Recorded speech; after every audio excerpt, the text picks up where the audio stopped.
గత వైసీపీ ప్రభుత్వ అరాచక విధానాలకు వ్యతిరేకంగా పోరాడి కేసుల్లో చిక్కుకున్న చిత్తూరు జిల్లా టీడీపీ క్యాడర్కు చుక్కలు కనిపిస్తున్నాయి. హత్యాయత్నం కేసులు నమోదవడంతో పాటు రౌడీ షీట్లు ఓపెన్ అయ్యాయి. అధికారంలోకి వస్తే కేసులు ఎత్తివేస్తామని ఎన్నికల్లో టీడీపీ అధినాయకత్వం ఇచ్చిన హామీ అమలుకు నోచుకోలేదు.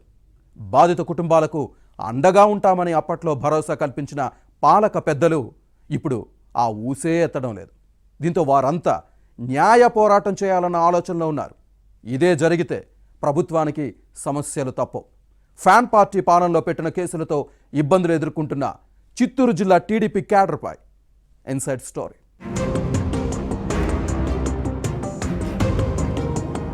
వైసీపీ ప్రభుత్వ అరాచకాలకు వ్యతిరేకంగా పోరాడి కేసుల్లో చిక్కుకున్న టీడీపీ క్యాడర్కు ఇప్పటికీ చిక్కులు తప్పడం లేదు.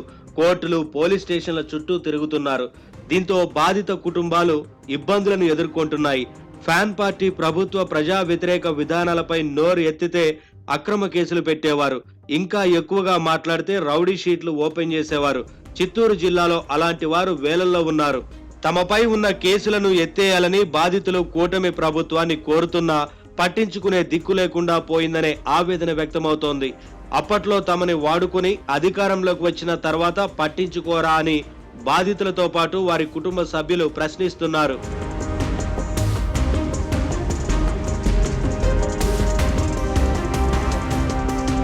అప్పటి మంత్రి పెద్దిరెడ్డి రామచంద్రారెడ్డి చెప్పినట్టు పోలీసులు వినేవారు. ఇండియన్ పీనల్ కోడ్ను పక్కన పెట్టి వైసీపీ పీనల్ కోడ్ను అమలు చేసేవారు. అదేమని ప్రశ్నిస్తే మక్కెలు ఇరగొట్టి బొక్కలో నెట్టేవారు. కటకటాల పాలిన వారి కుటుంబాలు ఎన్నో అవస్థలు పడ్డాయి. వైసీపీకి వ్యతిరేకంగా పోరాడిన వారిపై పెట్టిన కేసులను ఎత్తివేస్తామని ఎన్నికల ప్రచారంలో టీడీపీ ఇచ్చిన హామీ అమలుకు నోచుకోలేదని బాధితుల్లో ఆవేదన కనిపిస్తోంది. గత ప్రభుత్వ హయాంలో పోలీసులు వైసీపీ కార్యకర్తల్లా వ్యవహరించారు. ఫ్యాన్ పార్టీ నేతల దాడుల్లో గాయపడి పోలీసులను ఆశ్రయిస్తే బాధితులపైనే కేసులు పెట్టి వేధించేవారు.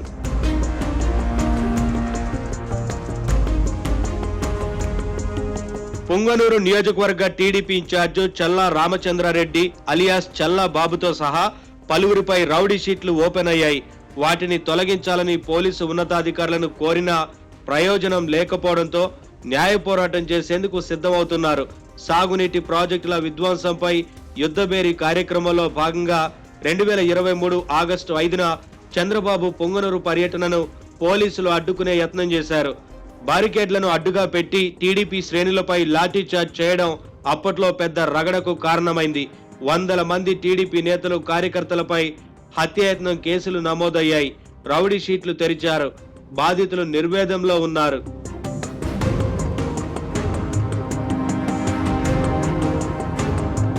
పుంగనూరే కాదు, చంద్రబాబు నాయుడు సొంత నియోజకవర్గం కుప్పంలోనూ ఇదే పరిస్థితి ఉంది.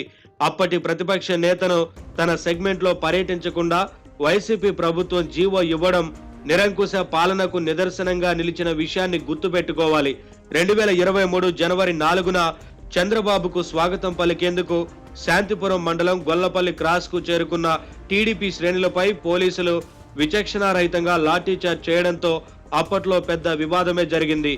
టీడీపీ క్యాడర్ చేతుల్లోని జెండాలను లాక్కుని కుళ్లబడవడంతో మహిళలు సహా చాలా మంది గాయాలతో ఆసుపత్రి పాలైన విషయాన్ని గుర్తుపెట్టుకోవాలి. తెలుగుదేశం కార్యకర్తలపై హత్యాయత్నం కేసులు నమోదయ్యాయంటే అప్పట్లో పోలీసులు ఎంత ఏకపక్షంగా వ్యవహరించేవారో అర్థం చేసుకోవచ్చు.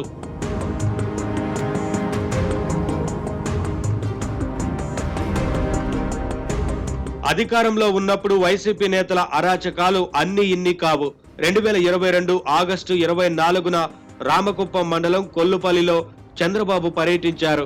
టీడీపీ క్యాడర్ రాళ్ల దాడిలో తాము గాయపడ్డామన్న పోలీసుల ఫిర్యాదుతో మాజీ ఎమ్మెల్సీ గౌనివారి శ్రీనివాసులతో పాటు మరికొందరిపై హత్యాయత్నం కేసులు రిజిస్టర్ అయ్యాయి. అలాగే వైసీపీ నేతలు చేసిన ఫిర్యాదుతో మరికొందరిపై అటెంప్ట్ మర్డర్ కేసులు నమోదయ్యాయి. 2022 ఆగస్టు 24, 25న చంద్రబాబు కుప్పం పర్యటనలో వైసీపీ జెండాలు కట్టి పార్టీ నాయకులే రెచ్చగొట్టారు. కుప్పంలో అన్న క్యాంటీన్ను ధ్వంసం చేసి నిర్వాహకుణ్ణి కొట్టిన ఘటనపై పెద్ద రగడే జరిగింది.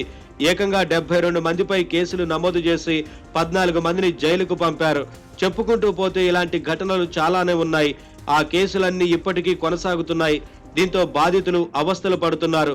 కేసుల ఎత్తివేతపై ప్రభుత్వం నుంచి స్పందన లేకపోవడంతో హైకోర్టును ఆశ్రయించాలన్న ఆలోచనలో ఉన్నారు. ఏం జరుగుతుందో చూడాలి.